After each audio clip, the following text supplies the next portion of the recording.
Welcome to week 5. This week I took things a bit slower to focus on creating an entomology display.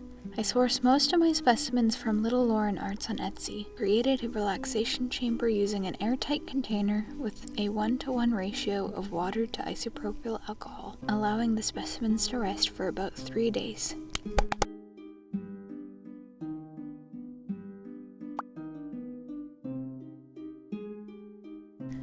I purchased a few of these Clymena Kramer butterflies a while back, and I've been anxious to set them since I've never pinned a moth or butterfly this small. I got inspired by this gorgeous Cecropia moth that visited us this past weekend. It was such a magical experience and put me in the mood to make a mini world.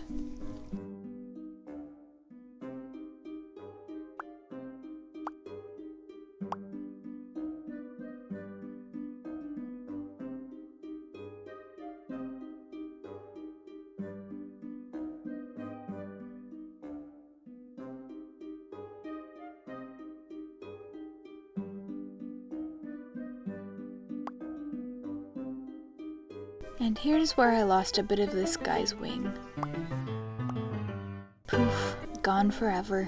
While those guys set for a couple of days, I can get to work on the display. I use super glue, Beacon 3-in-1, a glass dome, and preserved flowers. Oh, and of course moss.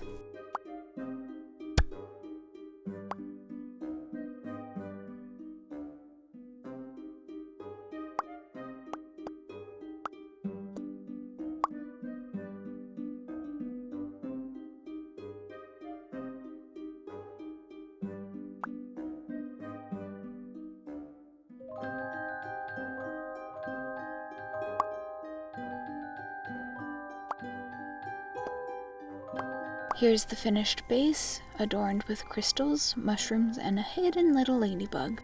And we can't forget the butterfly.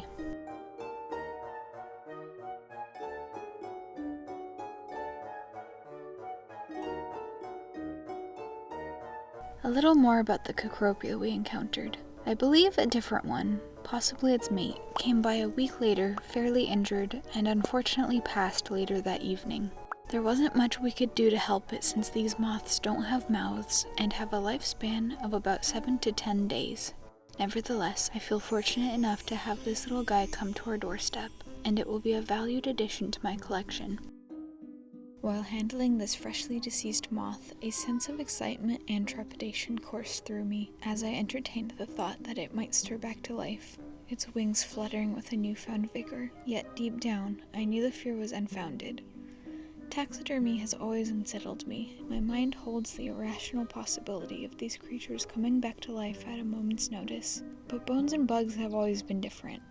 Perhaps it's their fragility and stillness that makes them more approachable, without the lingering dread that they would awaken from their slumber.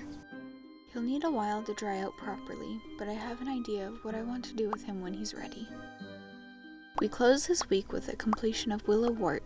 I crafted a tool satchel complete with scissors, needles, and a ruler.